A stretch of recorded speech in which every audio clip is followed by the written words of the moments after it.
नमस्कार, खबर पांडेश्वर में आपका स्वागत है। चलिए नजर डालते हैं आज की बड़ी खबर पर। पांडेश्वर विधानसभा में भाजपा प्रत्याशी जितेंद्र तिवारी के समर्थन में सोमवार 19 अप्रैल को देश के गृह मंत्री अमित शाह ने लालदुआ ब्लॉक के मादारबोनी में एक विशाल जनसभा को संबोधित करते हुए तृणमूल कांग्रेस सरकार और ममता बनर्जी पर जमकर निशाना साधा और सिंडिकेट, तोलाबाजी और माफिया राज को समाप्त करने के लिए भाजपा प्रत्याशी जितेंद्र तिवारी को भारी मतों से विजयी बनाने का आह्वान किया। चिलचिलाती धूप और गर्मी के बीच महिला पुरुष युवकों की जबरदस्त भीड़ से उत्साहित अमित शाह ने कहा कि 2 मई को जीती गई बंगाल की जनता ने जिस तरह से तेज धूप और गर्मी के बावजूद भी भाजपा के प्रति अपना विश्वास दिखाया है, उस विश्वास पर भाजपा सरकार खरा उतरते हुए राज्य को विकास के पथ पर आगे ले जाएगी। अमित शाह ने उपस्थित सभी भाजपा पदाधिकारियों का नाम पढ़ने के बाद सभा को संबोधित किया।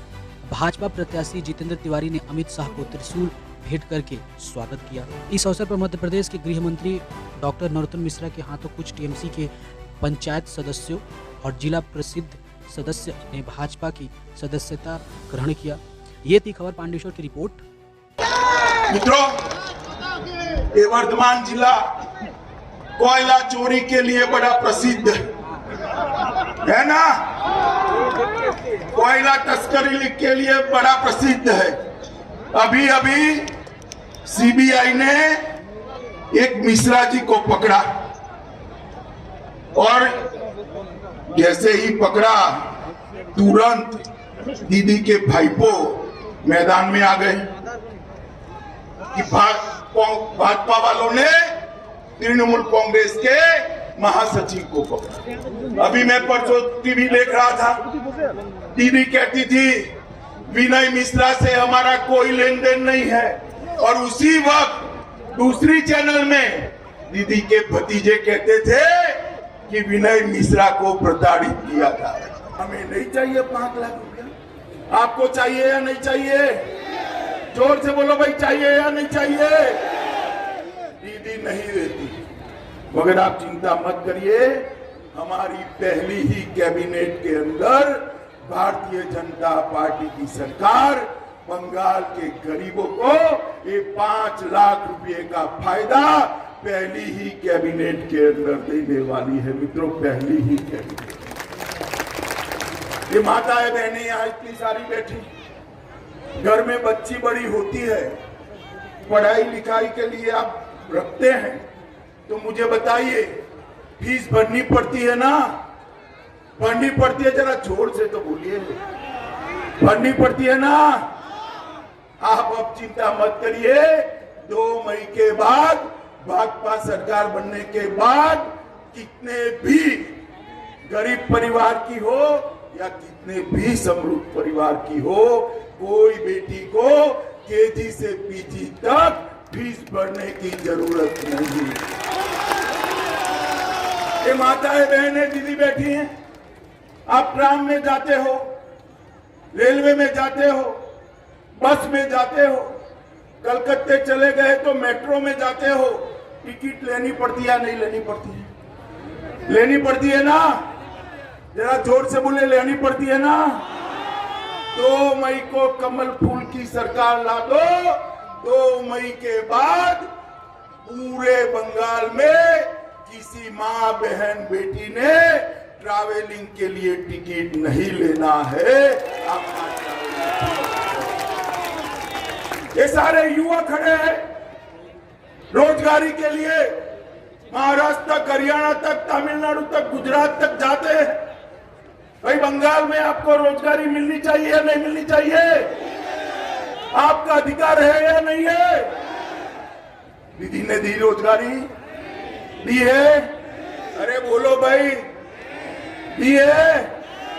हमने तय किया है 5 साल के अंदर हर परिवार से एक व्यक्ति को रोजगारी देने का काम ये भारतीय जनता पार्टी की सरकार। शुद्ध पीने का पानी, मोदी जी ने हर महिला को गैस का सिलेंडर भेजा है, शौचालय भेजा है, घर में बिजली भी भेजी है। अब 2022 के पहले नल के द्वारा हर महिला के घर में शुद्ध पीने का पानी ये भारतीय जनता पार्टी की सरकार है। मित्रों, ढेर सारे संकल्प हम हमारे संकल्प पत्र के अंदर लेकर आए। ये कम्युनिस्टों ने, ये तृणमूल कांग्रेस ने बंगाल को बर्बाद करने के अलावा कुछ नहीं किया। 5 साल में एक भी कोई बड़ी इंडस्ट्री नहीं आई। 5 साल के अंदर कृषि का उत्पादन जरा भी नहीं बढ़ा। 5 साल के अंदर लघु उद्योग, गृह उद्योग भी बंद हो गए। दीदी और कम्युनिस्टों ने बंगाल को पीछे ले जाने का काम किया है। मित्रों, हमने तय किया है कि गृह उद्योग, लघु उद्योग, मध्यम उद्योग और बड़े उद्योग भी लगाकर बंगाल की आर्थिक स्थिति को सुधारने का काम ये भारतीय जनता पार्टी की सरकार करेगी। हमने तय किया है इरिगेटेड लैंड के अंदर 5 साल के अंदर 40% की बढ़ोतरी कर किसान की आय को 2 गुना करने का काम ये भारतीय जनता पार्टी की सरकार करेगी। मगर मित्रों, मोदी जी के मन में 24 घंटा देश का गरीब, देश का किसान, देश का युवा, देश की महिला का कल्याण है। और ये दीदी के मन में 24 घंटा भतीजा कल्याण है, भतीजा कल्याण, भाई को कल्याण। मुझे बताओ भाई, गरीबों का कल्याण करने वाला मोदी चाहिए या भतीजे का कल्याण करने वाली दीदी चाहिए? बताओ तो, जोर से बोलो, और जोर से बोलो, और जोर से बोलो।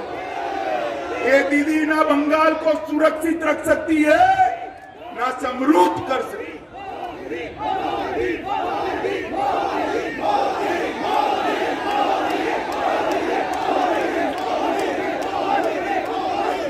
मेरे साथ बोलिए, भारत माता की। मित्रों, ये दीदी ना बंगाल को सुरक्षित कर सकती है, ना समृद्ध कर सकती है। आए दिन बम धमाके, आए दिन गोलियां चलना, आए दिन हिंसा करना, हमारे भारतीय जनता पार्टी के 130 कार्यकर्ताओं की हत्या ये तृणमूल कांग्रेस के गुंडों ने करी है। और एक मौज मस्ती कि हमें कुछ नहीं होना है। अरे भाई, कितने दिन खैर मनाओगे? मैं आपको बताना चाहता हूं, दिन खत्म हो गए आपके। 2 मई के बाद भाजपा कार्यकर्ताओं की हत्या करने वाले एक एक तृणमूल के गुंडे को चून चून कर जेल की सलाखों के पीछे। मित्रों, आप सभी लोग हमेशा वोट डालने जाते हो तो दीदी के गुंडे परेशान करते हैं ना? करते या नहीं करते? माताएं बहनें बताइए, करते या नहीं करते? मैं आपको बताता हूं, इस बार भरोसा करना, मैं कहता हूं दीदी का गुंडा आपका बाल बांका नहीं कर पाएगा। बाल 22 तारीख को बेरोक टोक मतदान मथक पर जाकर कमल के निशान पर बटन दबाइए और सोनार बांग्ला के निर्माण के लिए मोदी जी को बंगाल का सुकान दीजिए। मित्रों, आपने कई साल तक कांग्रेस को शासन दिया, 30 साल तक कम्युनिस्टों को दिया, 10 साल तक ममता दीदी को भी दिया। बंगाल का विकास हुआ है क्या? हुआ है क्या? हुआ है क्या?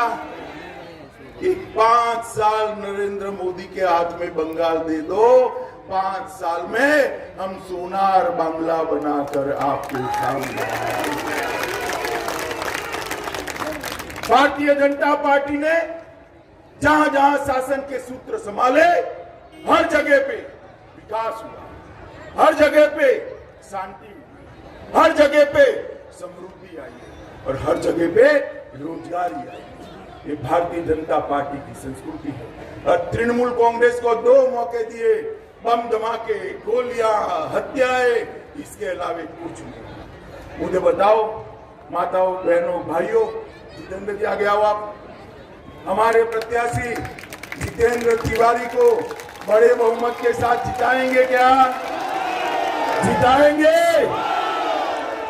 बड़े बहुमत के साथ जिताएंगे, कमल के निशान पर बटन दबाएंगे, मोदी जी के हाथ मजबूत करेंगे। देखो माताओं बहनों, बटन तो कमल के निशान पर पांडेश्वर में दबाइए आप, मगर इतने गुस्से के साथ दबाइए कि बटन पांडेश्वर में दबे और करण दीदी को कलकत्ते में दबाए। भारत माता की, भारत माता की। জলখাবার খাওয়া হয়নি নাকি? জয় জয় শ্রীরাম। মঞ্চে আমাদের দলের যে বয়োজ্যেষ্ঠ নেতারা উপস্থিত আছেন সবাইকে প্রণাম জানিয়ে, এই অঞ্চলের জনগণকে প্রণাম জানিয়ে দু চারটা কথা আপনাদের সঙ্গে শেয়ার করতে চাই। আপনারা জানেন যেদিন আমি নমিনেশন করতে গেছিলাম কাকে প্রণাম করে গেছিলাম? আমি যেদিন নমিনেশন করতে গেছিলাম সেদিন আমার মাকে এবং রামকৃষ্ণ মিশনের মহারাজজিকে প্রণাম করে নমিনেশন করতে গেছিলাম। আমার প্রতিপক্ষ নরেন চক্রবর্তী সে যেদিন নমিনেশন করতে গেছিল, আপনারা জানেন ও কাকে প্রণাম করে গেছিল? জানেন তো?